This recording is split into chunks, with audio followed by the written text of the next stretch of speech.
Date with a Debut is recorded and produced on Awabakal Country, and I pay my respects to all elders past and present and extend that to any First Nations people tuning in.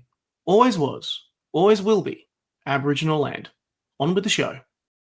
I had to learn a lot of craftsmanship. I had to learn how to cut to the chase, how to tell a story within each chapter so that it wasn't just a series of ramblings, but that each chapter had its own problem that it solved. And then to make that elegant, beautiful, and funny.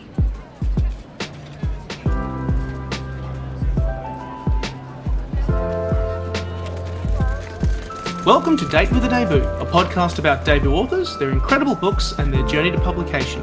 If you're looking for a new author to discover or writing inspiration for your own story and you don't know where to start, this is the place to be. I'm Nick Wasiliev, host of the show, and I'm delighted to welcome another debut author in today's episode. If you enjoyed the show, jump online and give us a thumbs up, a 5-star review. It really helps the show out. If you also want to hear episodes when they drop, be sure to subscribe to Words and Nerds, or you can subscribe to Date with a Debut on Podbean to hear the latest episodes as they drop. Want to support the show more? You can also subscribe to my Patreon in the description to get early access to episodes, book reviews, recommendations, and a whole lot more. Wherever you are listening, thank you for listening to us and supporting the Australian book industry. You can also find any books mentioned in today's podcast down in the description. Today, I'm joined by Daniel Nour, an Egyptian-Australian writer and journalist. His work is featured in the New York Times, SBS Voices, Meanjin, Kill Your Darlings, Mascara Literary Review, The Big Issue, and Eureka Street, just to name a few. In 2021, he was awarded the Affirm Press Mentorship for Sweatshop Writers, and we're here today to talk about his debut book, How to Dodge Flying Sandals and Other Advice for Life, published by Affirm Press, which you can get a copy of right now down in the description.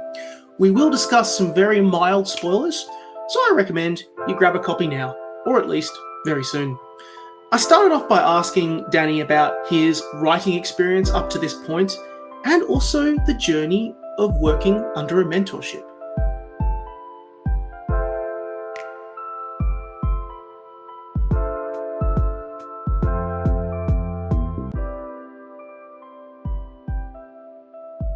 Daniel, welcome to Date with a Debut.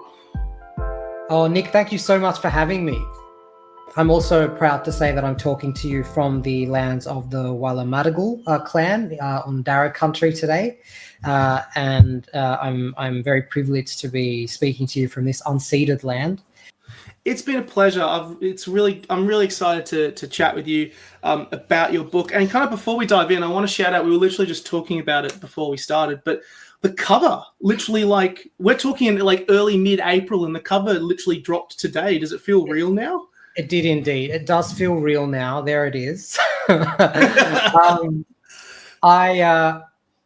still have the stupor of kind of disbelief, because I think for other writers who will appreciate this process, the momentum of the publication cycle is really profound. You know, you start a series of copy edits about 3 months before it goes to print. So at most you have maybe 2 or 3 days to consider any changes to the final words before another version needs to be sent on. You know, I mean, it's pretty propulsive. And so now that it's finally printed, I kind of can't believe it. I wonder, can I still go back and tinker with that? Or I wonder if there are any ways I can improve those. But of course, they said to me, the book has now gone to print, Daniel. Yeah. It's the eternal truth. It's like you've suddenly got to realize you've got to let go, and this baby is now going to go out and have a life of its own. And then suddenly you'll see it in the wild, and you'll be like, "Oh, there you are. You're still there." So there you are. It's a strange feeling. Yeah. Before we dive into the book, I actually think now's a good time to talk. I always love hearing about the journey to publication and the many different experiences that authors have to get there. And for you picked up a mentorship through Affirm Press, the Affirm Press Mentorship for Sweatshop Writers. First of all, what was it, or what is it? And talk to me about how that experience how you use that experience to tell such a personal story. Absolutely. It's also been an honor for me to have received the Affirm Press mentorship for sweatshop writers. So Sweatshop Western Sydney, or rather Sweatshop Literacy Movement, is a movement for diverse writers of colour who work together on collaborations that improve the quality of their work.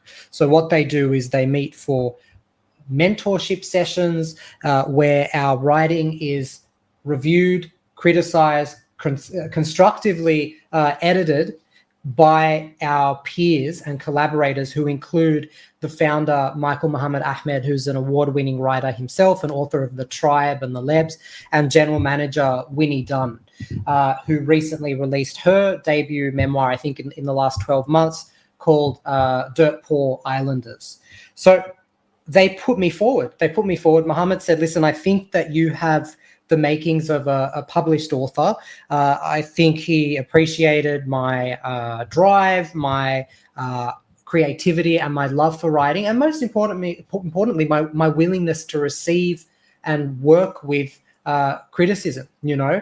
All writers have to receive criticism, and not to take it personally, and to recognize that this is a craft just as much as it is a vocation or a talent or any of those other kind of vaguely spiritual words. It is a craft, and you have to do it with a discipline and with certain methodologies. And I had to learn a lot of craftsmanship. I had to learn how to cut to the chase, how to tell a story within each chapter, so that it wasn't just a series of ramblings, but that each chapter had its own problem that it solved. And then to make that elegant, beautiful, and funny with motifs and metaphors and imagery, and then to keep it tight and concise and also moving, that took work.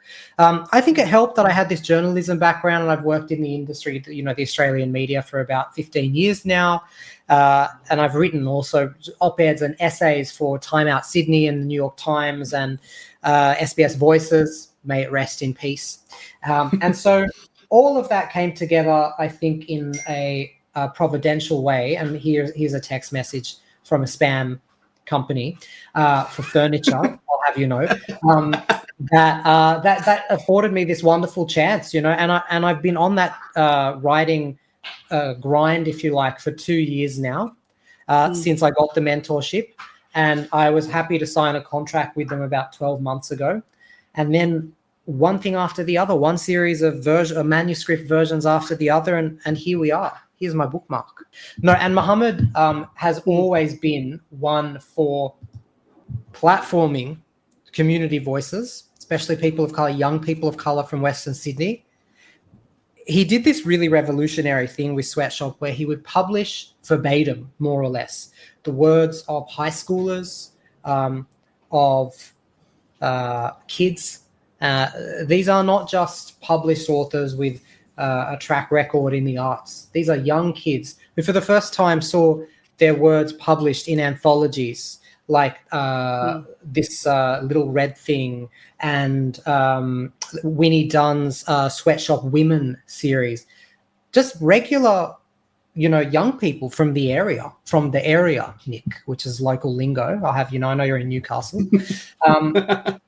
That's game changing. It's rare to find kind of artistic organizations that validate voices like that with something more than just an eye to the bottom line, which is sales.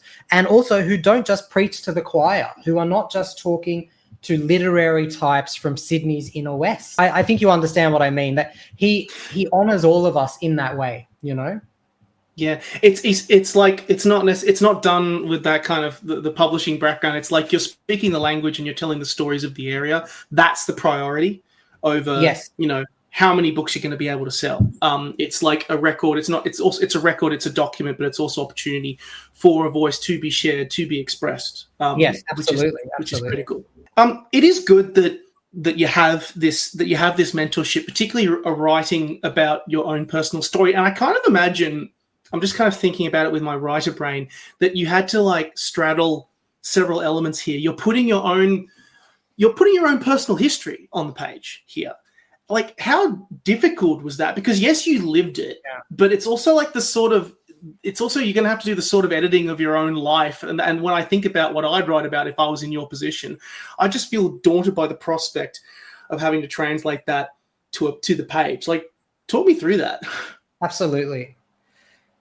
Well, something that they told us, and I believe, and have come to really believe, is that all, and when I say they, I mean the community at Sweatshop Western, or rather Sweatshop Literacy Movement, is that all writing is autofiction, or rather autobiographical fiction, which is a genre that takes, I suppose, elements of one's life and using the craftsmanship of narrative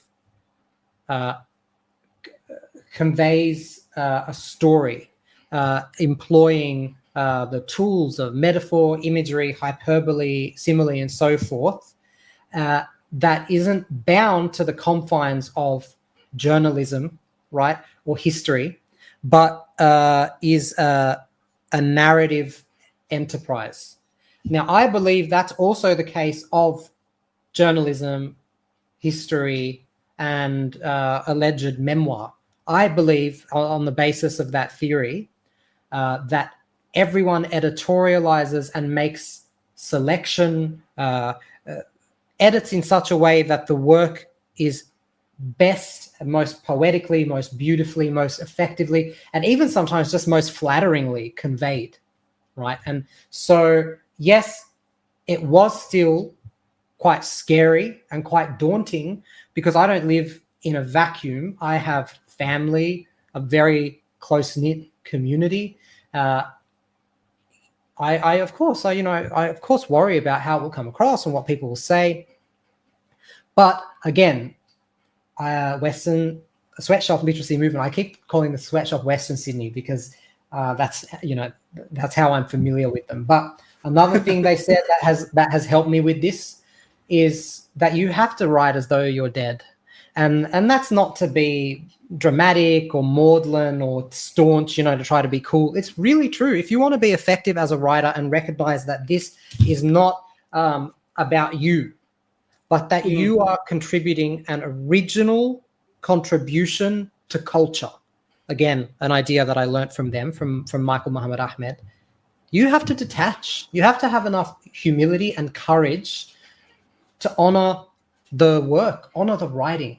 Don't worry so much about yourself and how will this come across and how will that come across, because all great art, like anything worth reading even, it requires that level of bravery. And I see that in all of my favorite writers, from something as prosaic as, say, Agatha Christie, to something as profound as Ocean Vuong, or Michael Muhammad Ahmed, or Winnie Dunn, or Cam Hafam, or any of the other writers of color that I enjoy,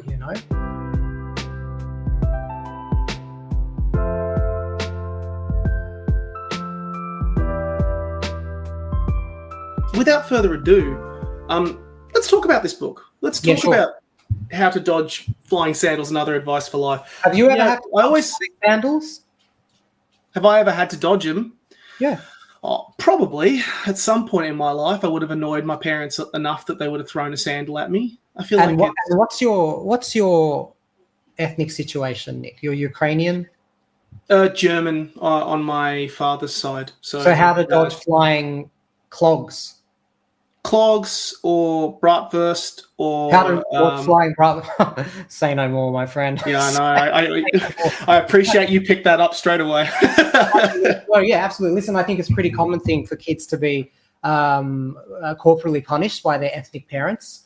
And I have to say, for what it's worth, I didn't actually have to dodge sandals or shoes for that. I really didn't. My parents never hit me. They had other ways. My dad would give me a look, he'd give me a look. But the notion is still there. Yeah, I get you. Give us the 1 minute pitch. Talk us through it. What is How to Dodge Flying Sandals and Other Advice for Life about? We're in the lift. We're going up. It's my account of growing up not normal in Western Sydney. It's my failed attempt to come of age. Mm. And it also tells the story of a queer Egyptian Australian who wants to please their parents, their teacher, their professors and employers and community, and in the end kind of fails them all. But I think in a way wrangles wrangles a place for himself out of that failure. Yeah, nailed it. Nailed the description. We've hit the floor we need to hit. And I think that last part that you mentioned there is a really good summary of about it's finding place or finding yourself in your own place. I love that you described this as an unreliable ethnic memoir, which just gave me a bit of a chuckle. And true to form, it's quirky, it's fun, it's got your sense of humor all through it, but it also highlights the real challenges you faced in your self-discovery journey and the discovery of yourself. Out of curiosity, how did your family respond to this book? Have they read it? Well, Nick, as I've often said to my therapist, we have to choose our battles, I think. And then it's at that point usually that he'll nod and say, yeah, of course. He'll say, of course, Dal. And so I guess I'm hoping that you'll also say, of course, Dal.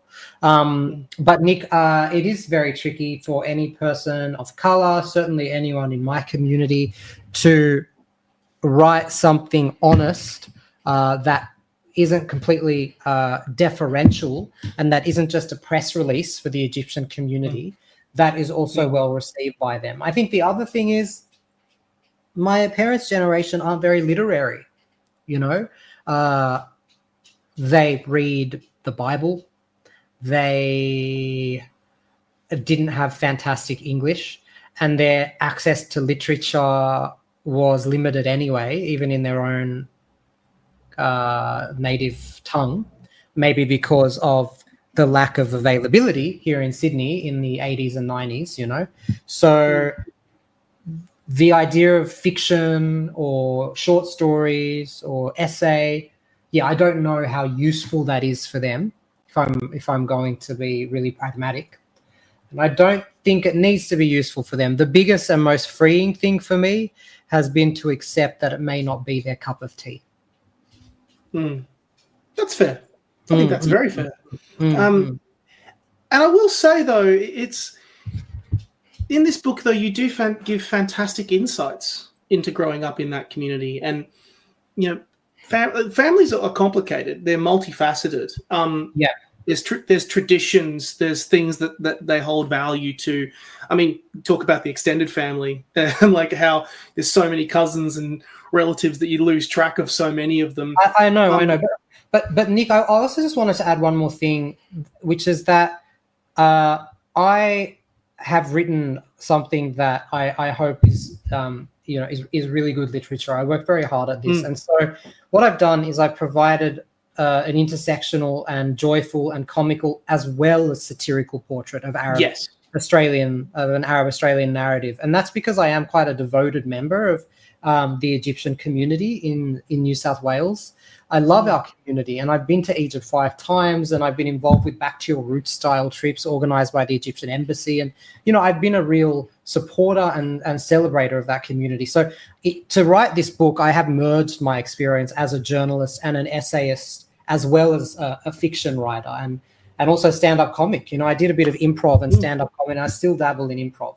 So I think just as my life is intersectional, I think this book also draws on those different schools, so that it is not a piss take, of the Egyptian community. It is not to make any mockery. It's a satire, and I think in that satire there's also a lot of love, devotion, and praise, Yeah, this actually feeds on quite nicely because I kind of wanted to preface for any, listeners that, yes, the subject matter can sound intense, but you need that contrast. And this book has a wicked sense of humor. It is hilarious. Like you talk about trying to pull off normal, which I think is just so like whatever the hell normal is, which I kind of also find funny. And that, you know, the book is like, I love how you, like in the actual description of the book, like when you're trying to sell it, you have described it as, quote, loud and painfully awkward,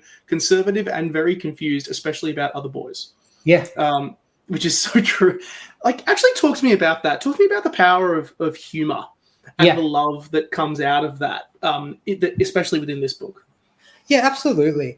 I think it was the Greeks like Aristotle and other playwrights from that country and thinkers who said that the use of comedy is just as instructive as tragedy, and that when plays were written that had some fantastic moral to equip the people about, say, I don't know, the danger of corruption or the dangers of power or what you know, what have you, they were very funny stories. They were very funny stories, and we see that in Shakespeare and all of these darkly comic accounts of human failure. You know, like even something I think as tragic as, say, Romeo and Juliet has an absurd level of irony, you know, like that she drank the poison while waiting for him, but that he didn't get around to it. You know, that's kind of stupid, you know.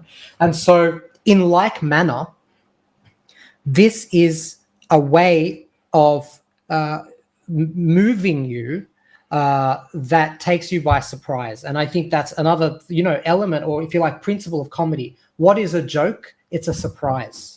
A joke is a surprise. It's when you catch someone off their guard, and that's what elicits this kind of like miracle of laughter, you know. And I hope my book does that. I hope that I've nailed the Western Sydney voice of the author, of the protagonist, so well that I can seduce people into my jokes. And I think I've done that. I think it's pretty funny. So for me, it's the best way. I would much prefer to laugh than to cry. I mean, if I need to cry, I would also like to laugh. That's a great quote, and I think another thing that really hooks you in addition to that humor, is there's a great story here. It's a story about self-discovery and finding where you are in the world. And you know, at the time, not only are you growing up in this story, you're going through the wonders that is puberty. You're also contrasting with those experiences that you're having in puberty. Yes, yeah, with the. Yes. It wasn't so wonderful, but I take your point. Yeah. Is there a wonderful experience that is puberty? I don't actually know. I don't think that's right. Yeah. But you're also at the same time having to contrast, the challenges of being within the challenges and positives of being both within the Australian community in Western Sydney, but also the Egyptian community in that space. Yeah. And contrast is a kind of key part when you're on that journey of self-discovery. Talk to me about that, because I feel like this is a really key part of a lot of the stories that take place within this book. Absolutely, Nick. So I've tried to juxtapose, you know, a few things, the contrast of those two worlds, and find the moments that they overlap. I guess there are a couple of chapters where that really happens. One that I enjoyed was I wrote a chapter about a play that I wrote for my Sunday school. It was for my youth group, actually. And it was about an Egyptian father whose daughter wants to marry out of the community, and she wants to marry this white guy called Trent. And so there's a scene, it's kind of a scene within a scene, where Trent's flip-flops are showing, and he's walking in like he's like an Anglo-looking guy, Bogan-looking guy, as it were. And the Egyptian father figure says, "So what do you know about our community?" And he says, "Oh, pyramids and molokhia," which is like a green soup. And he says, "Not just the food, you donkey, you know." And he told her about how he told this kid about, you can't have sex before marriage, you can't touch her, and you have to come to church, and this kind of a thing. That for me is like a quintessential crossover. We have an old school community of conservative values trying to live in a pretty secular, progressive society.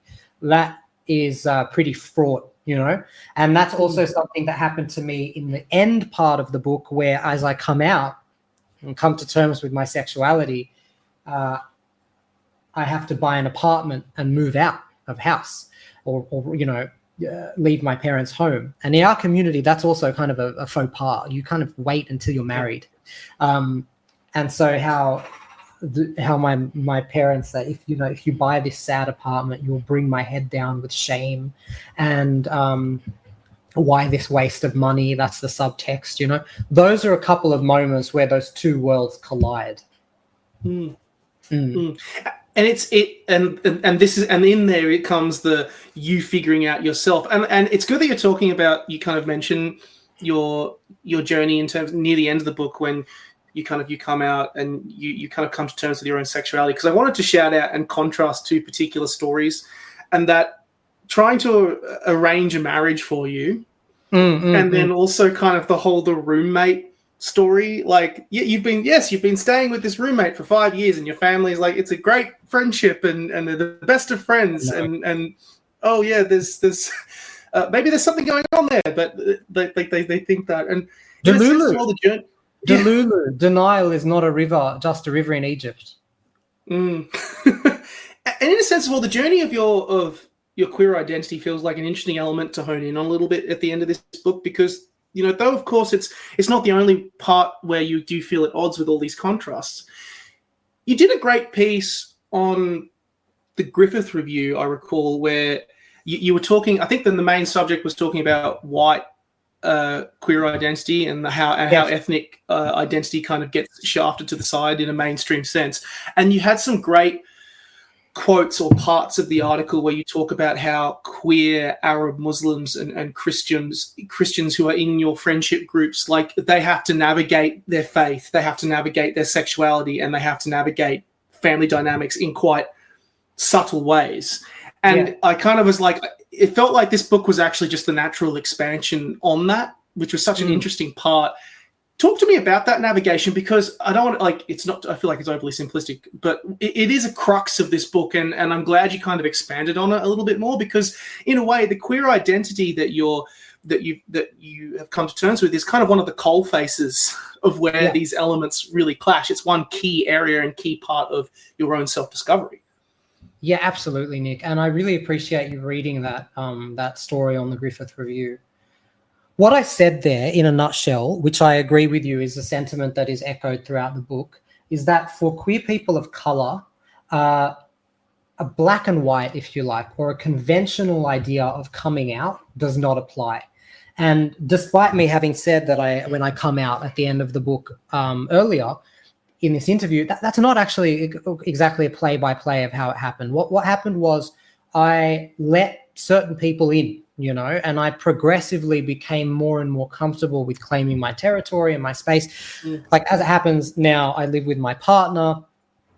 We have 2 kids who are biologically dogs. They are kids of the genus canine. And that was itself the result of many months and even years of therapy and of discussion and of dating, so it wasn't what I think is often misunderstood to be the simple choice to come out and then live your life with your chosen family and reject the claims of your biological family. Because for me, I still, like so many other queer people of color, have a very strong connection with my immediate family. I visit them often. I want to take care of them in their old age.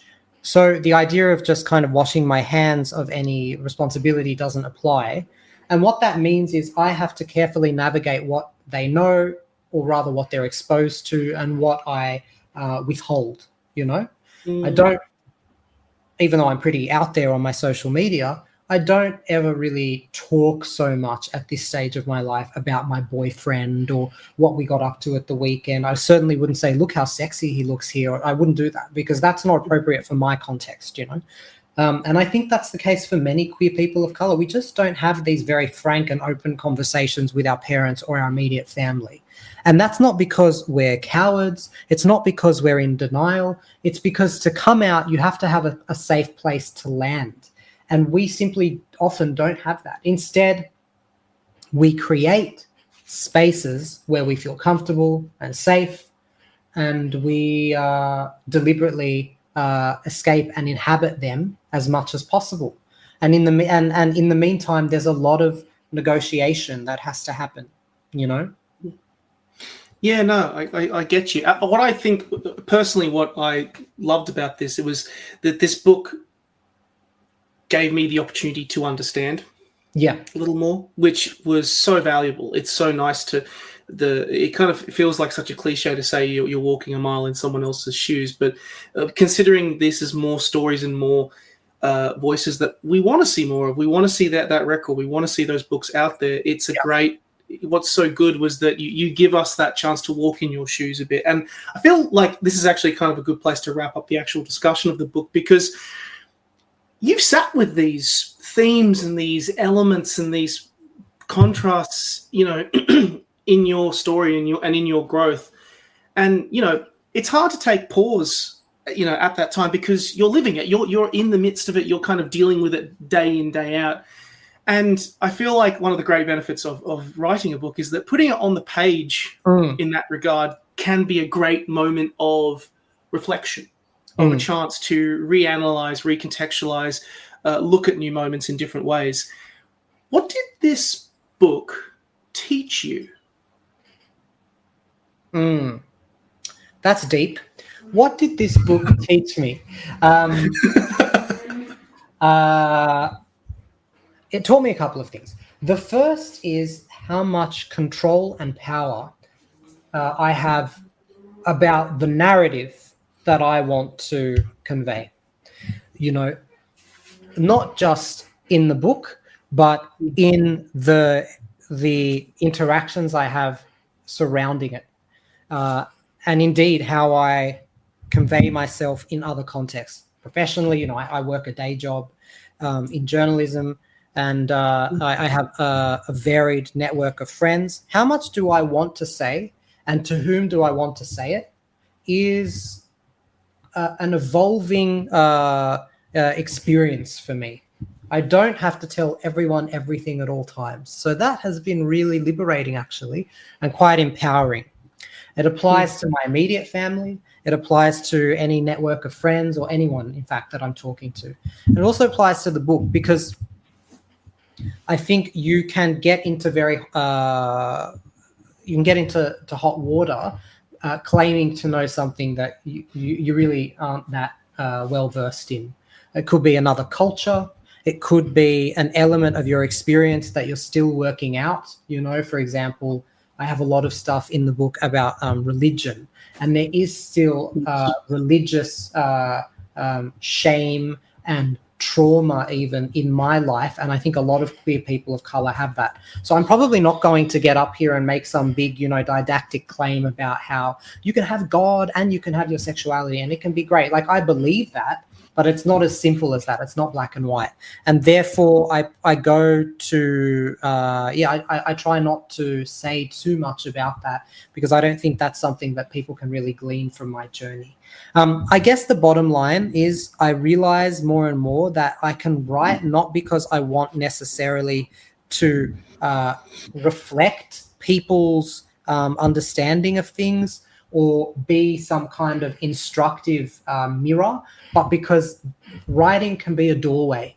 You know, it can be a portal to someone else's world.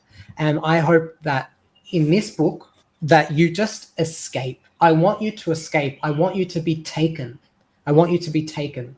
I want you to feel like you can trust me to give you the joy, the pleasure, the thrill, the feelings that come with being in someone else's sandals. You know, that's what I hope.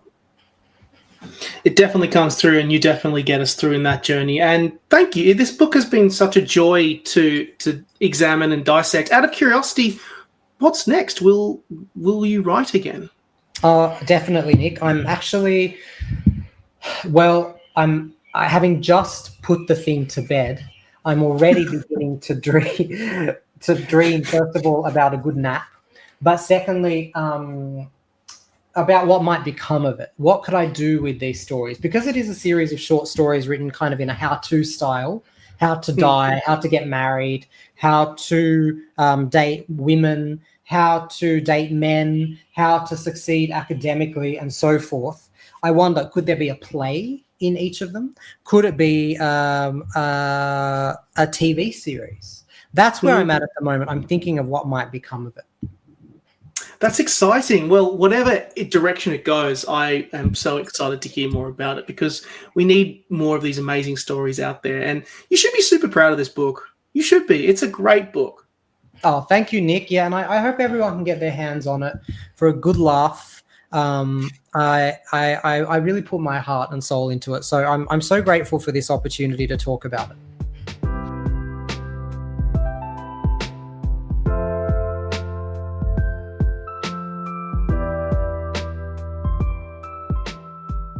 We're now at the part of the show where we come to a rapid fire part of the date. I just literally give you a bunch of questions and you give me the first answer that comes to your head. Are you ready, Dani?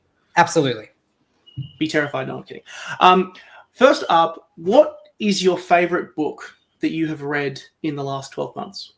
My favorite book, maybe just a little over 12 months, I hope you'll allow it, Nick, is Toni Morrison's Song of Solomon. I love that book. It is not a funny book. It is not a lot, but it is. It's not a sad one either. It has this incredibly musical, artistic ending that you kind of don't see coming. And as well as that, it's just a fantastic pace and a really immersive world of a young African American guy who goes from the Midwest to the South to rediscover his roots. It's a wild book. Oh, I've heard so much about that book. I haven't had the chance to read it. Just with the can I just say it's one of her, because she's known to write these really heavy, intense novels. It's one of her easier books. You can fly through it in a couple of days. Song of Solomon. It's much lighter than The Bluest Eye or any of these other kind of tragedies she's written, like A Mercy or anything like that. You should get into it. Oh, absolutely. What's your favorite debut novel that you've ever read? So I'm talking across your entire life. Is there a book of a debut that really stood out to you? Yeah, I do think that would be on Ocean Vuong's On Earth We're Briefly Gorgeous. I don't know that I can write like that, or that's my wheelhouse, which is not just to say that he's very gifted, but that kind of genre of writing is a little too poetic for me, actually. But in going with it, it was so satisfying. What it is a series of images that very imagistic writing that comes together in a very gratifying way at the end. Again, with the use of like dreamscapes and kind of hallucinatory memories. It's again a really wild book, but very moving. Yeah. Oh, I love it. I love descriptive stuff. And also kind of the one, like, there is an element of you that's like, wow, this book is so beautiful and amazing. But then there's also a part of you that's like, you did that first time round? Are you kidding me? Son of a bitch. Oh my God. Do you have a favorite word? Well, I like the phrase white nonsense because it's very, very versatile. For example, when I see someone in Birkenstocks in Newtown, I'll say that's some white nonsense right there. I like that. White nonsense. Or like, oh, I've cut sugar from my diet. I say, well, the first thing I say is, oh, good for you. That's really admirable. But then later, when you're at home and you can fully let loose, from white nonsense. Love some white nonsense. I might have to start using that. Yeah. You've published a lot of you've been published in a lot of journals, and you've done a lot of work in that space. What would be a piece of writing advice off the back of kind of all that talk about mentorship and experience for anyone listening who is like, how do I get published in the Group Review? How do I get published in Eureka or anything like that? If you keep a journal, then the transition between your thoughts on the page to something on a website or in, one of these lofty, houses of literature, it's not so big. But if it's all in your head, then it does feel like this gargantuan task and you kind of never get round to it. So write often, and keep a journal. Think about not just what happened to you in a day, but how you synthesize it and how you make sense of it and how it accords with your belief system or lack thereof. Write with curiosity for yourself, and you'll realize that actually you have a lot to say. That is a fantastic answer. You can become a writer by writing. Yeah. There is no other way. That's the truth. You've mentioned that you have two children. Yes. Two children who are in fact part of a critical part of the creative process. Tell me how important your children are. Okay. Also, Baba. So he's fully horizontal right now, actually. So I'm not sure, but let me show you. Ozzy, come on. Yeah. Is poor Otto fallen asleep? Hello, Mister. Hello, Mister Man. Oh, beautiful. Hello, this is Otto, the mini schnauzer. He's 8 months old, and it's such a privilege to have a son and to know that my bloodline will continue. What I would say is I'm already training him in the family business of finding and eating snacks, finding treats, so he gets it. But he's a good boy, and I think the love that you get from these very innocent and kind of pure animals is far better than that you get from humans, because they're without guile, without deceit. And so I find that, like, it just gives me a lot of joy. Also, just having him around helps me to know that I have to get up and go for a walk, because if I don't, then he'll go crazy and it's not a good thing. So it just gives me structure. He keeps me healthy. And Lila, his sister, who's a Westie Terrier, my partner Karshav's dog, is like the best person to have a nap with ever. Yes, dog's called Lila. They're very good to have a nap with. Yeah, yours is called Lila, right? Yeah, my dog's called Lila as well, which is very cute. She's actually passed out, like, beyond dead right now. I've just noticed how knackered she is. She's got her full donut going on. And do you know what? It actually makes reference to a conversation I had. I did like a podcast at the Newcastle Writers Festival last year. We had a 94-year-old author, debut author, and I asked like advice, and she said you have to have a really good relationship with your cat, which I thought was the best advice ever. And it kind of leads into this point that you were saying. It's like, because her cat always had a spot. Yes. They would go there. They would by her side when she was writing, and like became her writing buddy.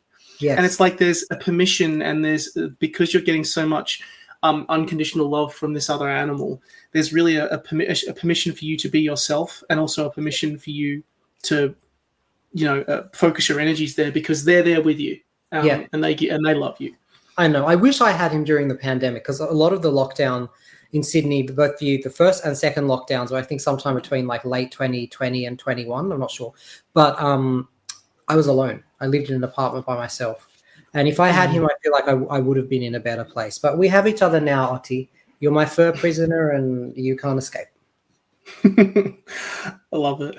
I think it's really critical as well. We'll kind of talk a little bit about, having more ethnic voices out there in the discourse, in discussion. Which is kind of one of the reasons why I was drawn to your book in the first place for the podcast. And there's a growing voice out there. I mean, the first one that comes to mind for me is Omar Seiko. Yeah. That's the first one that comes to mind to me. Which other authors would you recommend listeners check out? I would recommend that you go to Shirley Lee's Funny Ethnics, which was also dropped by Affirm Press about 12 months ago. It's a very sharp and very wry take on growing up in Western Sydney, the daughter of Vietnamese migrants. Shirley is without maudlin sentimentality. She's completely frank, and that is very refreshing. So she has a fantastic voice. I also like Winnie Dunn's Dirt Poor Islanders. That I believe was with Hachette, and that dropped again about 12 months. Actually, a bit later than that. I think probably about 6 months ago now. And what you have in Winnie's writing is, I think, the first novel by a Tongan Australian, first autobiographical novel by a Tongan Australian, and a very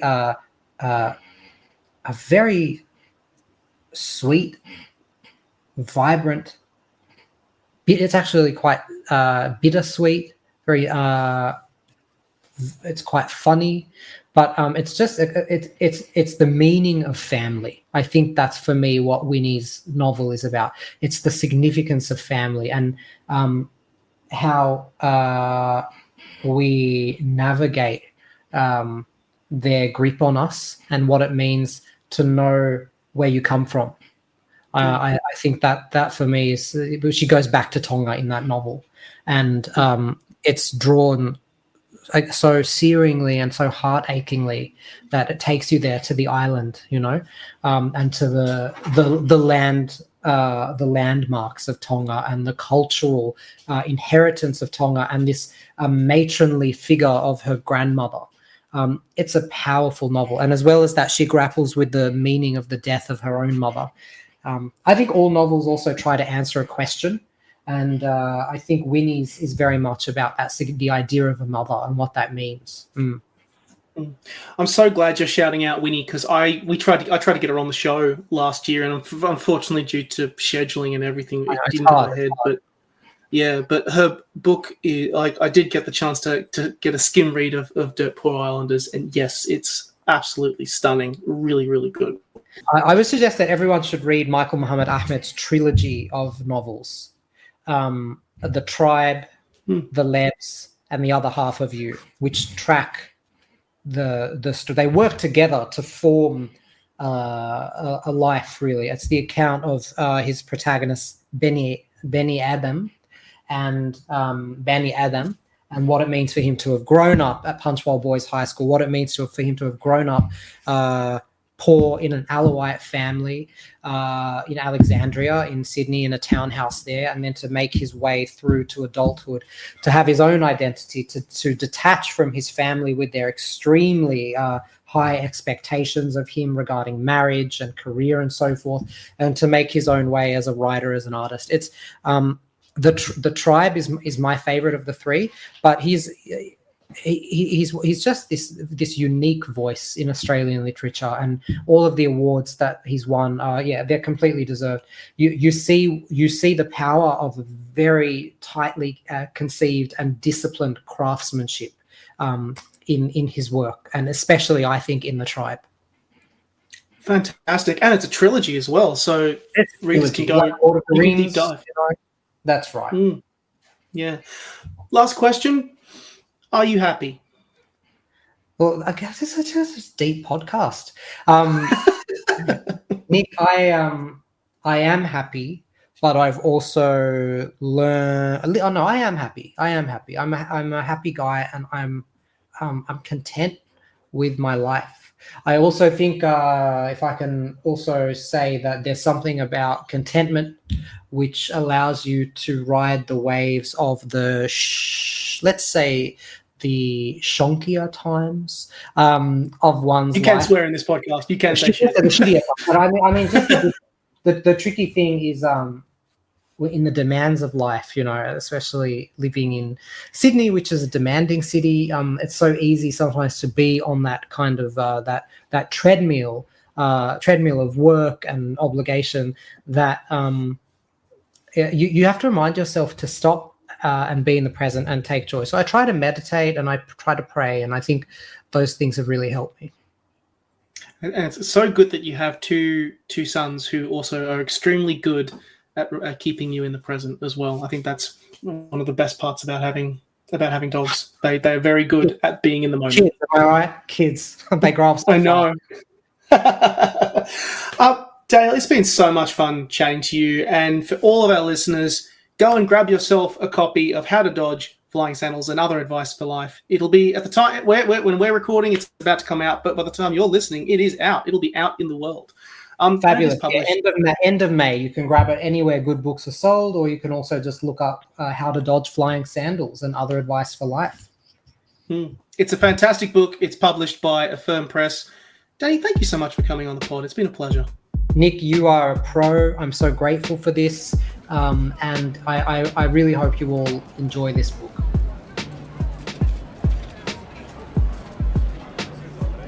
Thank you for listening to today's episode of Date with a Debut, and for listening to the Words and Nerds channel.